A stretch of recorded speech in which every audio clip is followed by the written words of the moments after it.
fascinating animals. And as I prefaced in the previous three podcasts that I made, I literally find millions of animals fascinating, and it's impossible to talk about all the animals. So I've just picked five that I'm randomly going to talk about and tell you guys why I find them so fascinating. So the first animal that I'm going to talk about is the checkered keelback. Now, the checkered keelback is one of the most beautiful snakes. I've literally seen hundreds of checkered keelbacks during the last 10 years, during the trails that I've gone to, and even during safaris as well. And I find checkered keelbacks to be one of the most fascinating snakes ever. So they're medium to large snakes. They grow from 3 to 5 feet approximately. That's the adult size. And what's really fascinating about them is that mostly they're found near freshwater bodies like ponds, lakes, and rivers. And they mainly feed on fish, but they will also feed on frogs and other reptiles sometimes. And what's super fascinating about them is, unlike other species of snakes that are mostly diurnal or nocturnal or crepuscular, this species of snake is actually diurnal as well as nocturnal. So checkered keelbacks can actually be active during the day as well as at night, and they're really fascinating snakes. I have seen them a lot of times in ponds, basking near the pond or on a log in the pond. And I've seen a lot of checkered keelbacks actually swimming in ponds as well, trying to catch fish or frogs. And although they're solitary snakes, I have also a couple of times seen a checkered keelback swimming near another checkered keelback in a pond. And they're some of the most beautiful snakes ever. And what's even more fascinating is that unlike most snakes and reptiles, where there is no maternal care after the snake has laid the egg or given birth to live young, checkered keelbacks actually, after the female checkered keelback actually lays eggs, what it does is, unlike most reptiles, it will actually guard this nest and make sure that predators don't cause any harm to these eggs, and until the eggs are hatched. And that's a really really fascinating fact about checkered keelbacks, because most reptiles do not do this. And checkered keelbacks are one of the most beautiful reptiles ever. And another really fascinating thing about checkered keelbacks is that they actually scavenge as well. Most snakes hunt their prey, but checkered keelbacks not only hunt their prey, but I've actually seen them scavenging on dead frogs a couple of times. And they're some of the most beautiful snakes ever. And I'm gonna add a video over here of a checkered keelback that I've seen scavenging on a dead frog. And they're really fascinating animals, you guys. And I've seen them in such different color variations as well. I've seen some checkered keelbacks that are more on the greenish side, some that are more on the dark blackish side, and they're one of the most beautiful animals ever. And they're literally one of the most fascinating creatures as well. And the next animal that I want to talk about with you guys, that I find really fascinating, is the hooded grasshopper. Now, the hooded grasshopper is actually a really large insect that looks like a leaf. And these grasshoppers are super fascinating. And I've actually seen the hooded grasshopper only once when I was on a trail in Mumbai, and it's one of the most beautiful insects ever. And I'm going to explain a little bit about why I find them fascinating. So these grasshoppers, unlike other grasshoppers that can fly, and in case of predator like an oriental garden lizard, or probably if a bird that eats insects was lurking nearby, the other species of grasshoppers would fly away.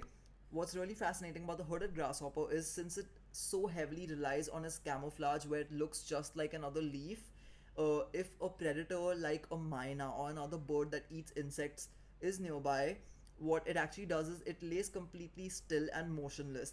Unlike other grasshoppers that would hop away or fly away, this actually lays completely still in the same position and lets its camouflage let it evade the predator. And another really fascinating fact about it is that they literally look like leaves, and they actually have this really small yellow line that's running through it. And the reason that line is there is actually to break the illusion of an outline. So if a bird has not spotted the hooded grasshopper because it's really well camouflaged, it sometimes might actually spot the outline of the insect. And to break that illusion of the outline, the hooded grasshoppers actually have a yellow line so that it doesn't look like the outline of an insect in the foliage, and it can actually evade the predators as well. So they have really amazing characteristics. And hooded grasshoppers are mostly found in moist deciduous forests where there's a lot of canopy and a lot of undergrowth with a lot of foliage, since that is what they rely on for their camouflage, to evade being eaten by other birds that eat insects. So hooded grasshoppers are some of the most fascinating insects in the world. And I can't believe that I got to see this hooded grasshopper. And they actually are completely herbivorous. this grasshopper mainly eats leaves. A lot of times grasshoppers, some species feed on grass, but the hooded grasshopper primarily feeds on large leaves, and it's one of the most beautiful grasshoppers ever, and I can't believe that I got to see this, and they're truly one of the most fascinating animals ever. And now the third animal I want to talk about that I find super fascinating are actually crocodiles.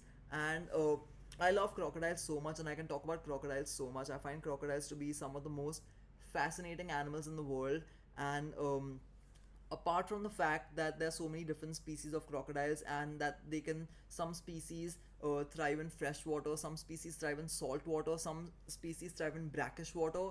There are literally so many different subspecies of crocodiles that thrive in such various ecological conditions that I find them super fascinating. And a couple of other things that I find fascinating about crocodiles, I'll tell you guys. Crocodiles, most crocodile species feed on fish, but some species like the Nile crocodile actually feed on much larger mammals like the wildebeest and the zebra.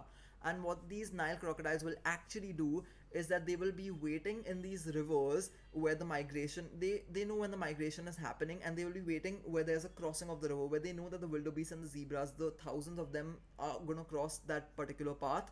And the crocodiles will actually wait there, and when the wildebeest and zebra cross by, they will try to hunt the weak wildebeest or the weak or old zebras that are crossing by, or the ones that are probably drowning a little, and they will then hunt these animals and feed on them.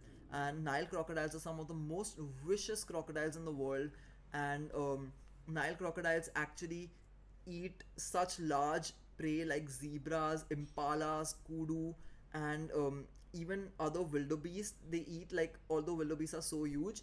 And apart from Nile crocodiles, the saltwater crocodiles are also super fascinating, because I've watched a documentary and a couple of videos where I've actually seen, if there's like a dead whale out in the wild, a great white shark is was feeding on that, as well as a crocodile was feeding on it, a saltwater crocodile on the other side. So crocodiles are super fascinating creatures, and they're one of the most ferocious predators as well. And saltwater crocodiles can live alongside uh, such fierce predators in the same ocean, such as great white sharks and orcas, and they still survive saltwater crocodiles. So they're some of the most fascinating animals ever. And talking a little bit more about Nile crocodiles. Nile crocodiles are some of the most fierce carnivores in Africa. Okay, so now that I spoke about the Nile crocodiles, I actually want to tell you guys about another species of crocodiles that actually lives in Central and Western Africa as well, which are known as the African dwarf crocodiles. And what is really fascinating about these African dwarf crocodiles is that they're the smallest true crocodilian species on the planet. They only get up to 5 to 6 feet, and their primary food source is fish and frogs. And actually was reading up in an article a couple of years ago that although the main primary food source of the African dwarf crocodiles is fish and frogs, I read in an article that a couple of years ago, what I read was there's actually a subpopulation of African dwarf crocodiles that lives in certain caves in Gabon that were found to feed exclusively on bats that live in the caves and bush crickets that live in the caves. So that is super fascinating that since that particular subpopulation of African dwarf crocodiles has been living in those caves for so long, they have actually adapted to eat the bats in that cave as well as the cave crickets. And another really fascinating thing that I read up about that particular subpopulation of African dwarf crocodiles in the article was that those crocodiles were actually found to have a much more orange coloring on the top of their head and on the top of their body. And the reason for that, I read in the article, was that the caves are full of highly alkaline water that the crocodiles are swimming in, that are full of bat guano, which is the bat poop, which actually naturally bleaches them over time, the top of the head, and makes them more orange in color. And so crocodiles are some of the most fascinating animals in the world. And another species of crocodile that I find really fascinating are the Cuban crocodiles. I was actually watching a couple of videos the other day where it was explained that Cuban crocodiles are much more terrestrial than most of the other crocodilian species, and they spend a lot of times on the land, and they can actually hop on the land really fast, and they're really agile terrestrial carnivores that can feed on land mammals such as deer. And it's super fascinating how they can do that. And uh, I truly find crocodiles to be super fascinating. Crocodiles also, when they catch their prey, like the Nile crocodile, when they catch their prey like wildebeest and zebra in the wild, they actually do a really unique hunting mechanism called the death roll in order to tear the limbs of their prey so they can eat their prey. And crocodiles are one of the most unique animals ever. And I've seen crocodiles so many times. I've seen the marsh crocodiles, and I've seen the Nile crocodiles, and I've also seen the American crocodiles. And yeah, they're one of the most fascinating animals ever. And now the third animal I'm going to tell you guys about, sorry, the fourth animal I'm going to talk to you guys about that I find really fascinating are the hermit crabs.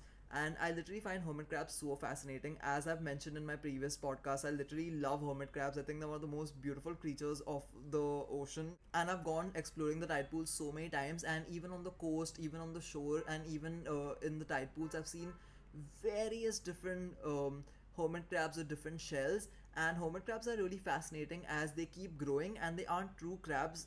Just like porcelain crabs, they aren't true crabs. They have a soft abdomen. And what is really fascinating about hermit crabs is as they keep growing in their life, they outgrow the shell that they're living in. So they actually will move out of the shell and will move into another shell, and they find the new shell by either fighting other hermit crabs for their shell, or they find an abandoned shell that was of a hermit crab that's died, or of a sea snail. A sea snail, if it's died, they actually use their shell too. And it's really fascinating. And what's really fascinating about hermit crabs is they actually eat the detritus of the coast, and the organic plankton, the detritus, the organic matter. They basically feed on that. And what's really fascinating is decorative worms, which are worms that I've seen so many times in tide pools. And these are worms that actually have a little bit of the tube like structure that is popping out of the sand. And what happens a lot of times is a lot of the organic detritus, like I mentioned, the parts of the coral shells as well, and different organic matter like algae as well, gets stuck on this decorative worm and create a sort of micro ecosystem on it. And a lot of the times what happens is hermit crabs and other smaller crustaceans actually go to feed on this micro ecosystem, thinking that there's a worm nearby on or in one of the other things to find prey. And the ribbon worm actually feeds on the hermit crabs. And that is super fascinating how a worm can actually be eating crabs. And what's even more fascinating is I saw a couple of sea snails, and what these sea snails will actually do is they have a probe that they submerge themselves below the sand, and they keep the probe out of the water so it looks like a worm. So any unsuspecting hermit crab or crustacean that is probably crawling by on the tide pool will see that probe. And what a lot of the times happens is the hermit crabs will come to the probe thinking that it's a worm, and they will try to feed on the probe. And what happens is that the sea snail will actually eat the hermit crabs then. So hermit crabs are one of the most beautiful creatures ever, and there's so many predators on the marine tide pools that actually feed on the hermit crabs. Apart from the decorative worms and all these other animals, also the birds feed on them, the wading birds like the egrets, herons, western reef herons, plovers. And there's so many birds that feed on these hermit crabs, and I think they're one of the most fascinating animals in the world. And now the fifth animal I'm going to be talking about that I find really really fascinating are definitely hippos. I think hippopotamuses are one of the most fascinating animals in the world, since they're literally one of the largest land animals in the world, and they're completely herbivorous. They only eat grasses and herbs and underwater plants, and that's the only thing they eat. And still they are one of the most strongest animals in the world, and they're extremely territorial. They share the same waters as even crocodiles, like Nile crocodiles, which are such fierce carnivores of Africa.